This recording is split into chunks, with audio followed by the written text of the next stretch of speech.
Hemoglobin is a protein found in red blood cells. It can bind to and carry oxygen.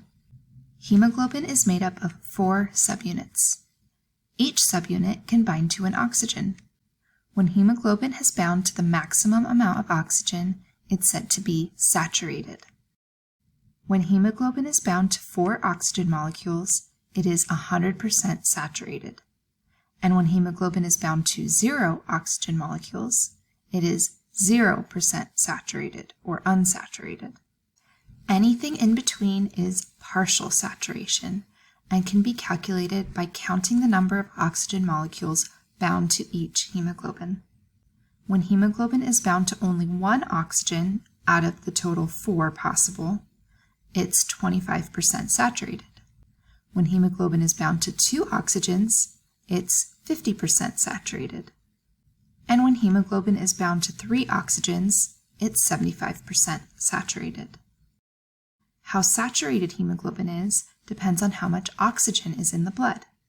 If there's only a little oxygen in the blood, then a hemoglobin might bind to just 1 oxygen. If there's more oxygen, maybe a second will bind. The more oxygen there is in the blood, the more will bind to the hemoglobin. We can graph the amount of oxygen dissolved in the blood, where little oxygen is on the left and lots of oxygen is on the right. When there is 0 oxygen in the blood, the hemoglobin will be 0% saturated. And if there's enough oxygen in the blood, then hemoglobin will be 100% saturated. You might expect there's a linear relationship between these two variables, but that's not the case because of affinity. Affinity is a measure of attraction, how attracted hemoglobin is to oxygen, or how much hemoglobin wants to bind to oxygen. If hemoglobin is not very attracted to oxygen, it has low affinity for oxygen. This is the case when hemoglobin is unsaturated. But when an oxygen molecule binds to hemoglobin, the protein undergoes a conformational change which causes a change in the affinity.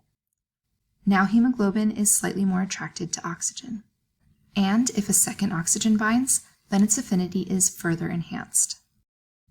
If a third oxygen binds, hemoglobin's affinity gets even higher.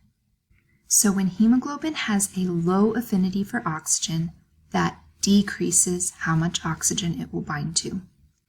And when hemoglobin has a high affinity for oxygen, that increases how much oxygen it will bind to. In this way, you end up with a curve called the oxygen-hemoglobin dissociation curve. It's called this because when blood oxygen levels decrease, then the oxygen bound to hemoglobin will unbind or dissociate from the hemoglobin.